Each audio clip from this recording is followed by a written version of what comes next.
and Devontae Smith and Saquon Barkley look like a shell of their former selves. Just the play calls, the style of offense. They were way more scheme diverse. They had way more route options. There were guys open more consistently last night than there have been all season. There's no variety to anything that the Philadelphia Eagles are doing on that side of the ball, and it's creating the worst version of the best players on that team. Is it the offensive line? Well, the offensive line, obviously, without Lane Johnson, a little bit different than whenever they have Lane Johnson. Is it the play caller? Well, this guy, they say, is not good. Is it Jalen Hurts not putting him in the right positions? But was he putting him in the right positions last year? Was Kellen Moore telling him what to do before? There's so many questions. Even when your defense is playing on an elite level, this particular Eagles offense can find a way to lose the game for you. Angeles Chargers ended up beating the Philadelphia Eagles 22-19 in overtime. Jalen Hurts has to be a story, but in fairness, I don't think he should be the lone story. I think we got to look at my man A.J. Brown, who I love, who I think is a stud. I think he's a man amongst boys. At least one of those interceptions was because he had alligator arms. Went over the middle, the ball was right in his hands, he heard footsteps, and he didn't extend. We know that. Go ahead and look at the videotape. That's what happened. Another time late, fourth quarter, that was a dime that Jalen Hurts dropped right in his hands.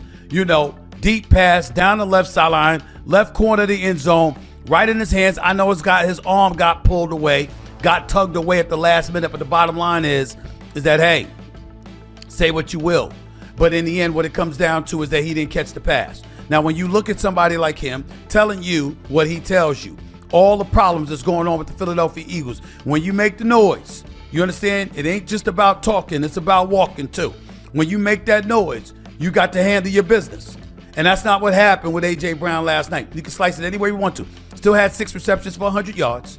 Okay, Saquon Barkley, there was an APB out for him. I told y'all LAPD was searching for him. They found him last night. He showed up at SoFi Stadium, 122 yards, had a 52-yard run for a touchdown. No doubt about it.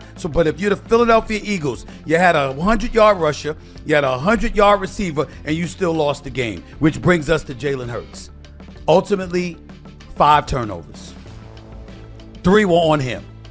2 may not have been, but certainly 3 were on him. Okay, he's got 5 turnovers. The Eagles have been averaging over, or at least 3 turnovers a game over the last 3 games in their 3-game losing streak. Oh, by the way, in Jalen Hurts, turnover on 1 play, he had 2. Threw the interception. Okay, once he threw the interception, Cat fumbled the ball. Jalen Hurts got it and then fumbled it away himself. 2 interceptions in 1 play. Never happened before. All right, to an NFL player. It happened to Jalen Hurts last night. And so we look at them right now, and we got to say this about the Philadelphia Eagles. They don't look good. And I'm here to tell you right now, even though everybody believes they should still win the NFC East, it's not a foregone conclusion. They kept the Dallas Cowboys' hopes alive. Dallas is still 1.5 games out. They're still 1.5 games out. Period. They got a chance. They got a chance because everybody they play ain't going to be the Detroit Lions. Every place they play ain't going to be in the Motor City. All right? They've already played the Eagles twice. They've played the Detroit Lions. And when you look at Dallas and the remainder of their schedule, these are very winnable games. Yeah, you got the Chargers coming up. But you know what? You also got the Commanders and the Giants or what have you. You got to see what the Dallas Cowboys do. Dallas Cowboys could win all of those games. We can't summarily dismiss the possibility that the Dallas Cowboys can end up running the table and the Philadelphia Eagles can continue to nosedive. Look at their schedule right there. You got the Vikings coming up, and then after that, the Chargers, and then you close out the season against the Commanders, all right? And I'm just looking at them and the Giants. Listen, they got a chance. They got a chance. Philadelphia Eagles schedule, put that up for me, please, because that's not something that can be ignored. When you look at the Eagles and their remaining games and what they've got coming down the pike, you can't summarily dismiss the possibility that the Cowboys can catch them. Look at this game coming up. Yeah, you got the Raiders. You should win those games. You got 2 against the Commanders, and then sandwiched in between all of that, you got the Buffalo Bills. So the Eagles should absolutely positively win 3 of their final 4 games. Nobody is denying that. They better not lose more than one of those games, okay? But if that happens, who the hell knows what kind of position that'll put them in, particularly with the Cowboys expected to win 3 or 4, if not run the table. Dallas Cowboys can't afford another loss. We get that part. but they could win their final 4 games. And that'll put more pressure on the Philadelphia Eagles, who seem ill-equipped to respond. Offensively, that is. Defensively, they did everything they could to win the game. They forced 5 turnovers. They sacked Justin Herbert 7 times. Okay? He only completed 46% of his passes. Everything that you would have expected the Eagles defense to do, they've done. After giving up 7 points in that opening drive, a touchdown in that opening drive, they pretty much shut down the Chargers. So I'm looking at the Philadelphia Eagles right now, and I'm saying they're just not who they're just not who they used to be. Something's missing. I don't know whether it's arrogance. I don't know whether it's taking stuff for granted. I don't know whether it's predictability on the offensive side of the ball. I don't know whether it's Patullo, the offensive coordinator, which is why folks egged his house, which was not the right thing to do. Make no mistake about it. But I did say on Monday Night Countdown yesterday, which I had the pleasure of being a part of. I was there for a Monday Night Football game. I was a part of Monday Night NFL Countdown with the ESPN crew. Swagoo, Marcus Spears, of course, Jason Kelsey, of course, Ryan Clark and Scott Van Pelt. And we were all hanging out doing the show. And listen, I said this on national television. One thing that can't be ignored is that, listen, I'm not condoning anybody egging somebody's house. You know, they crossed the line. You know, that kind of hooliganism, there's no place for it. No doubt about it. That's absolutely, positively true.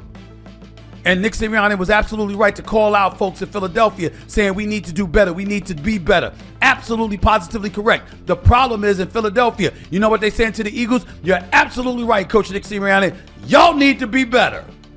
Y'all need to be better. Because that's not what's going on.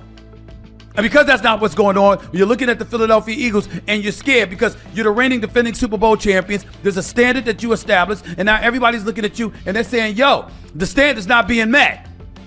Offensively, you don't look, you've spent the vast majority of this season looking like hot trash. We got to call it like it is. And because it's been that bad, you're just kind of wondering. I mean, think about it. Look at the defense.